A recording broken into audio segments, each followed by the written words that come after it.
the serve. Hi guys! Welcome back to Team Amit's Kitchen. Today, magluluto tayo ng chow mein. This is inspired by Chef Josh Weissman. I hope I'm pronouncing it right. Okay, you're probably wondering why I always cook noodles or pasta. This is because, just so you know, today's the 13th and every 13th of the month is Killian's birthday. Charot.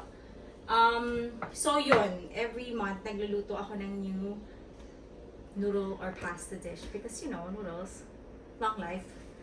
Okay, so let's talk about ingredients. Let's start with 250 grams of egg noodles. So hindi ako nakabili ng chow mein noodles talaga, but this is fine. So this is, follow na lang the instructions of your packaging. So this one, I already boiled it for 2 minutes. Drain and rinse with cold water.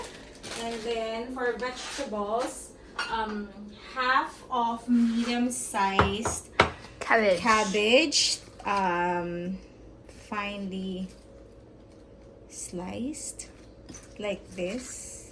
Yeah, Shredded. Shredded. Yes. And then next is 1 stalk ng celery. Yum yum. Yan, cut into That. this. And then 1 medium size of carrot julienne. Dapat. And then green onions, Pahaba. cut na pahaba, ganyan. Okay, this is yung pangsahog. And then meron tayong ganito, some lang for toppings later. And then we have 2 cloves of garlic na pang toppings, dice. And then 4 cloves of garlic na dice na ganito, pangsahog. Nabehead ko yung lemon Okay, lady. and sorry. Toge. Yeah. Toge. Bean sprouts. Okay. Okay. And mamaya, just paandar, maglalagay tayo ng toasted sesame seeds on top. Okay, let's talk about the sauce. Okay, so this one, na-mix ko na. This is, ang laman nito ay 1 tablespoon. This is actually Japanese cooking sake. Hindi ako nakahanap ng Chinese cooking wine or chow. So this will do. So 1 tablespoon, 2 tablespoon of dark soy sauce, Kikoman, 1.5 tablespoon of oyster sauce, 1/2 teaspoon of sesame oil, 1 teaspoon of pepper ground. Ground pepper. Mix mo yon, tapos pag na-mix mong ganyan, mag-a-add ka ng 2 teaspoons of cornstarch. To thicken it thick. Yes. And then you mix lang ng ganyan. Okay, now we are ready to cook. Medium heat. This is better cook with wok, but we don't have a proper one. Tatabi lang muna natin itong mga ingredients na to. Yeah. And we have our codigo here.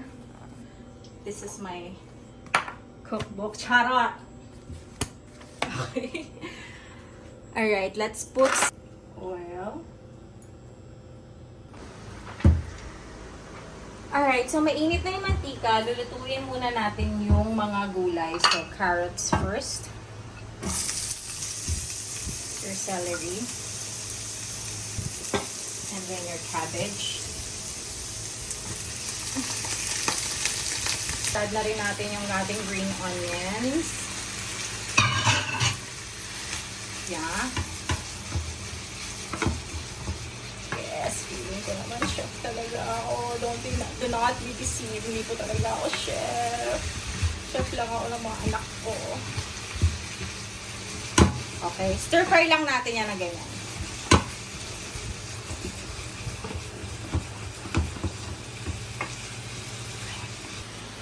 Okay, so now na stir fry na natin to, half cook, itatabi muna natin siya. And our lovely hand-painted bowl from my grandmommy. Yeah, magdadagdag tayo ng mantika ulit. Ay, matalino yan. Mag-splash-splash yung water. Yeah. Lord. Okay.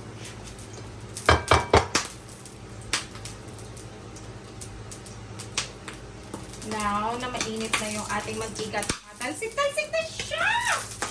Guys, don't follow this. Huwag niyong lagyan ng tubig yung oil. Huwag niyo lagyan ng oil yung tubig. Because that's what's gonna happen. We have a scared Diane over there. The hot pan with oil and water versus the Yan Jones Bugarine 2021. Okay, so yung kanina, chinap natin na 4 cloves. Ilalagay natin dito. Ay, oh my goodness. Yeah. Ay! Okay, so ito guys, watch out to kasi Mabilis siyang ma-burn. Mabilis siyang ma-burn. So, iba-brown natin tong garlic. Brown, hindi burn. Yes, exactly. Pag brown na siya, watch out very carefully because this is going to happen so fast. Okay, so yan, brown na siya. Huwag yun nang hintayin mag darker pa dyan kasi masusunog na. Ibabalik natin yung ating gulay. Stir fry lang natin ito ulit. Ayan. Ayan, so after we stir fry this for another 2 minutes, ihuhulog na natin yung ating noodles. Bilis lang, di ba? Hindi ko naman lahat ng tinuturo ko. Tinuturo! Lahat ng niluluto ko. Dito, madali lang siya actually talaga lutuin. Okay, so pagkahulog natin ngayon, ilalagyan na rin natin yung ating sauce. Sauce! Charot.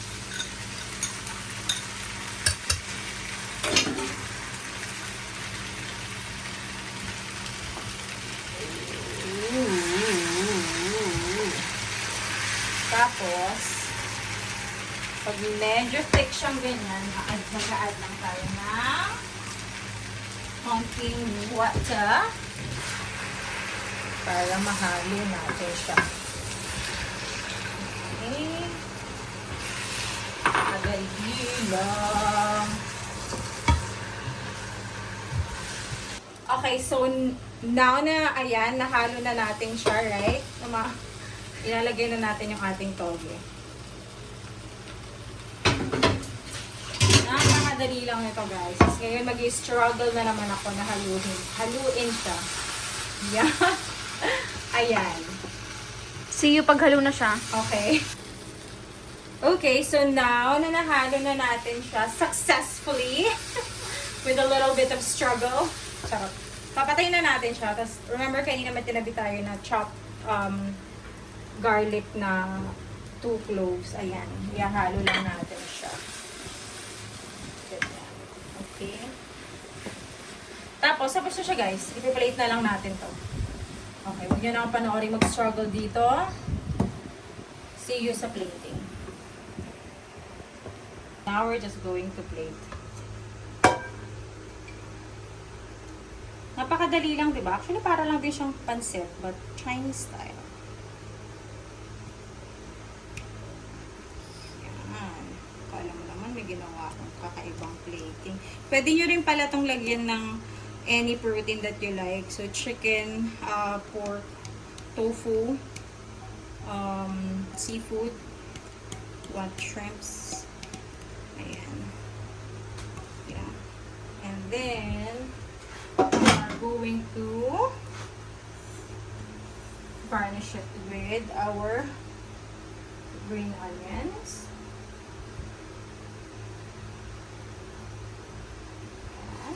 And for the final touch,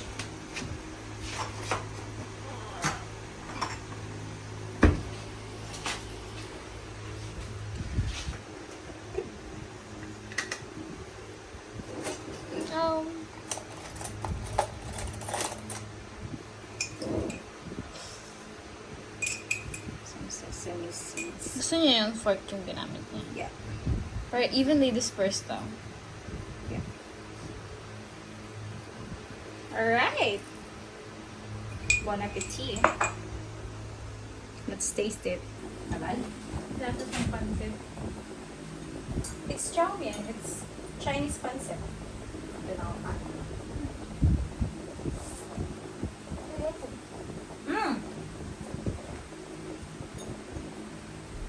Pwede na siya lagyan ng chili oil. It's Very peppery. Okay, anak. Don't forget to And subscribe. bye!